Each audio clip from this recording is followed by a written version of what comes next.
Hi everyone, welcome to Health Fastness, a channel where we help people to be steadfast in their health recovery journey. And today we'll be talking about 10 key ways to help you prepare for a successful health recovery journey. Yeah.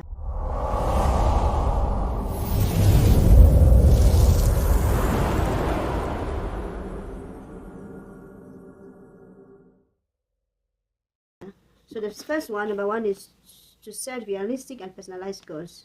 You know, your healthcare journey is different and it's unique. So it's different because it's unique, and that by that I mean what works for A may not work for you as B, and what works for you may not work for C.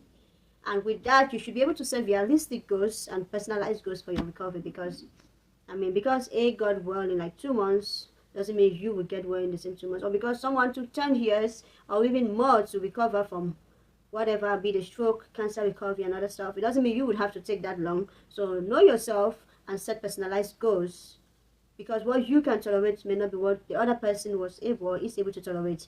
And likewise, like they always say, not all strokes are the same. Like two strokes can never be the same, because the intensity on one person is way different from that in another person. So you should know yourself and be able to set realistic and personalized goals, because again, what works for you may not work for another person. So then the second point would be to build a strong support system. Very, very important. I can't overemphasize on this.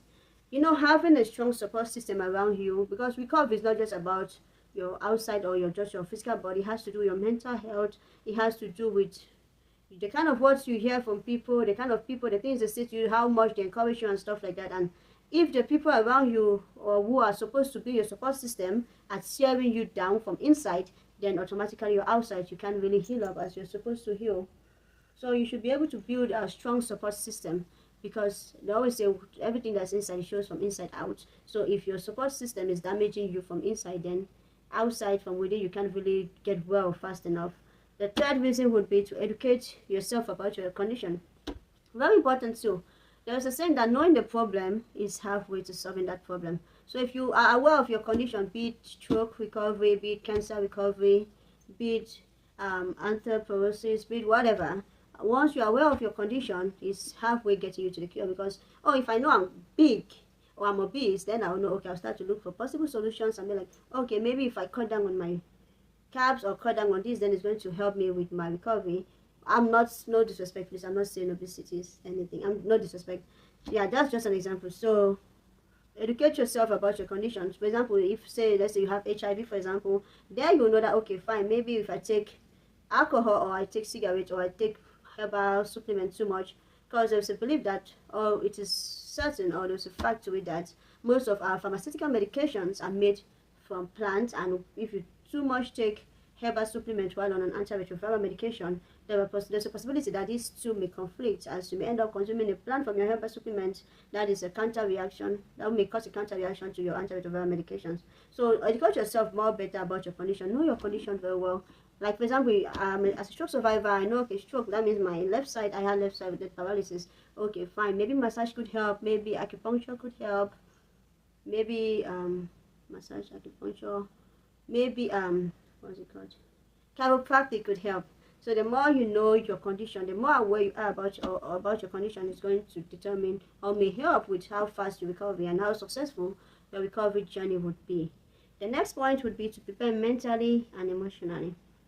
That's right. Again, like I said, if you're damaged on the inside, you can't really heal out outside. So you should first be empowered from inside, then you'll be able to act upon it from outside. Yes, you should be able to ask questions and be able to know exactly some kind of things you should not tolerate emotionally and mentally, because there are people that they know, okay, fine, if I watch maybe some kind of movies, there are movies that already they have trigger warnings, like if I watch some certain movies, it may start to pose some kind of PTSD, post-traumatic stress disorder, some kind of experience that may just start to make me feel low self-esteem. And if you're feeling low with your spirit, then it's going to affect how you respond to your body and how you respond likewise to your health recovery journey too.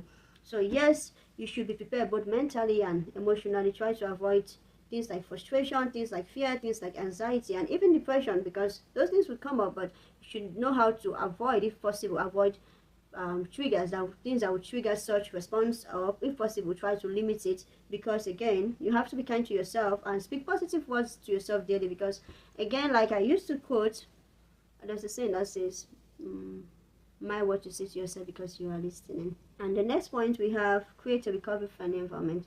Very, very important. You can't be in an environment that is not safe enough for your recovery, or that may hinder your recovery, because your environment can either help or hinder your recovery. Yes. So add support too. So you should be able to know, like, so for the stroke survivor, for example, you know that okay, I have risks of tripping. I have tripping risks. I have fall risks rather. So in order for me to help myself, I'll have to make sure that I take away fall trip risk items, like keep the place, declutter the place, keep it clear, keep it free.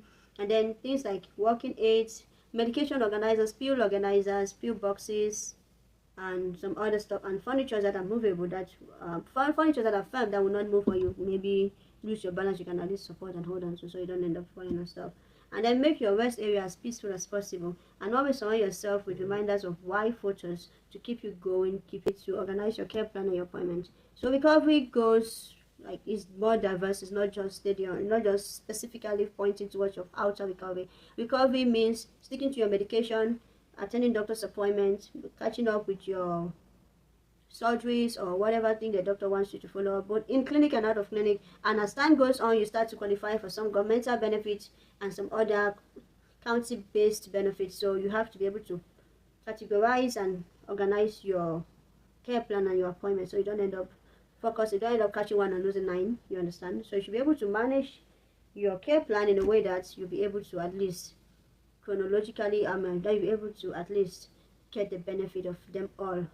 So recovery can move from medication to therapy follow-ups to diet plans and much more. You can use a journal. I have a journal. You can use a journal. You can use their apps. I mean, the world is getting so advanced these days. There are apps that can help you. They have like these schedule apps. You can use an app, you can use a health tracker, or other ways to stay organized. The seventh point would be to prepare financially, even in small ways, no matter how small, you should be able to prepare financially. And by that, you need to understand that going through a long-term or chronic health recovery kind of situation, be it stroke, be it cancer, be it whatever the case may be, I mean, you would need money. Money is the principal thing, honestly. Yeah, you would need money, be it for medication, be it for ride, be it for co-pays, be it for whatever. I mean, I know, yeah, you can apply for unemployment benefits to those of us who are privileged to be in the United States and other countries that support such funding sources. Yeah, you can apply for unemployment benefit, but then before it starts to kick in, before it gets approved, I know they always do like back pays and stuff, but before the actual money starts to come in, at least be sure to have something small that you can take you along or take you till the payment starts to go through. I mean, you can talk to your doctors, talk to your healthcare providers, talk to your social workers. Please make use of your social workers. My social worker is the best, honestly. Like, she always has a way around everything. She has an answer. She has a way through everything. Yeah, my social worker. I mean, like anything, just ask her. So talk to your healthcare providers, talk to your social workers. There are resources, tons of resources in your communities. Your county has many resources. But you won't know if you don't ask. And there's a saying that all you do need to do is to ask. Besides, the hardest thing or the worst thing you can hear is say no. Hi, is there any resource available for stroke survivors, for example? The hardest thing is no. Otherwise, you can hear, oh, let me take a look. Oh, yeah, there's this rental assistance program. There is this copay assistance program. There's this, that, there's this. So all you gotta do is ask, because if you don't ask, you won't know. And there's also another saying that says, a closed mouth is a closed destiny. How will you know if those resources are out there lying down waiting for you to just come make use of it if you don't ask? Again, you have to ask. That's one thing about most of our countries. Like, they do have the benefits, but if you don't open your mouth and ask, it won't just be given to you like that. Like, you really need to act upon it. It would be to get physically ready. To get physically ready as much as you can.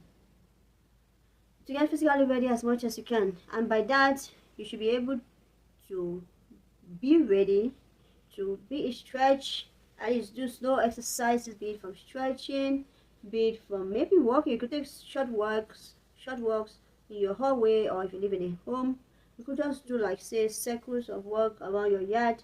Let's say you can do like nine. My personal story myself, I used to do walks in the hallway. Like I would do like, I think my brother and my sister's husband would help me, because back then I was using a cane and then you have to get belt strapped around my waist and you assist me. I would do like 5 to 10 walks back and rounds on the hallway, back and forth. And then I've had someone who did like, she said she would walk around the yard around her neighborhood. She would like start from this point, she would do like 9 rounds, she said.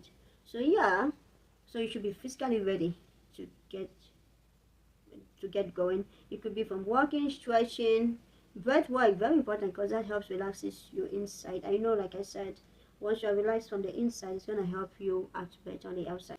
And then the ninth reason to prepare,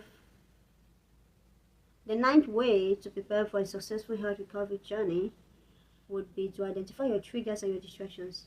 Yeah, I mean, there are some things that could put you off. I mean, I had to learn that the hard way somehow. But there are things that could put you off. Like, you notice there are things that when you take, you feel very dizzy. And you should know yourself, know your body, very important. You should always know your body and listen to your body. Like, there are times where you can get TIAs, which I think as a stroke survivor, after you've had a stroke, recovered from a stroke, during your complete recovery journey, it's normal, you can still get TIAs from time to time, but then you should know your body enough. Like, I think my healthcare providers told me that usually if it goes, so you count when you start to get TIAs symptoms or sensations, check your time. Once it exceeds, when it starts to get to 5 minutes, call 911. That's an emergency. Yeah, I mean, because you can still get TIAs, no doubt, but then it shouldn't exceed 5 minutes. Once it exceeds 5 minutes, 911 immediately. So know your triggers. Know what exactly you always do that will get you having that TIA sensation. It could be stress. It could be a certain food. It could be overworking. It could be when you sleep late.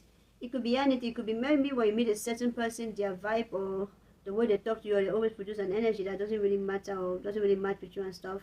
But when you know that, okay, this particular environment usually triggers maybe TIA symptoms, or it triggers me in a bad way, or I feel angry, I feel like I'm bad, or I cannot work, and I'm not making any sort of improvement. Once you identify those environment and people, try to set boundaries, because recovery needs focus and focus needs protection. So then the 10th but not the last way to help prepare for a successful health recovery journey would be to be committed to the long haul. Yes. There's a saying that Rome was not built in a day. Yes. The journey will test your patience, no doubt, but healing may be slow, but progress. The journey will test your patience. Healing may be slow, progress may feel invisible, but if you prepare your heart for the long haul, you won't be shaken by setbacks. So write down your vision, revisit your visions why you started in the first place, and then be ready to take a steady march. One day at a time, you'll get there. And here we've gotten to the end of our 10 reasons why. And here we're getting to the end of our 10 ways to prepare for a successful health recovery journey. Thank you very much for staying with us through to this point. So I'll just go over those reasons again. Ways again. So 10 ways we went over were setting realistic and personalized goals, building a strong support system, educating yourself about your condition, preparing mentally and emotionally, creating a recovery-friendly environment, organizing your care plan and appointments, preparing financially even in a small way, getting physically ready as much as you can, identifying your triggers and distractions, and then the last but not the least was to commit to the long haul.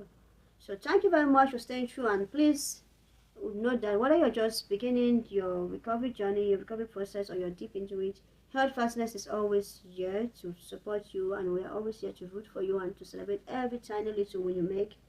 Preparation is always a foundation of progress, and let us know in the comment section which points spoke to you the most. And please share your comments and stories, and I would love to read and hear from you all as I'll be going through all the comments. Thank you very much, and don't forget to like, subscribe, share. Health Fastness, where we rise and recover together. Thank you very much.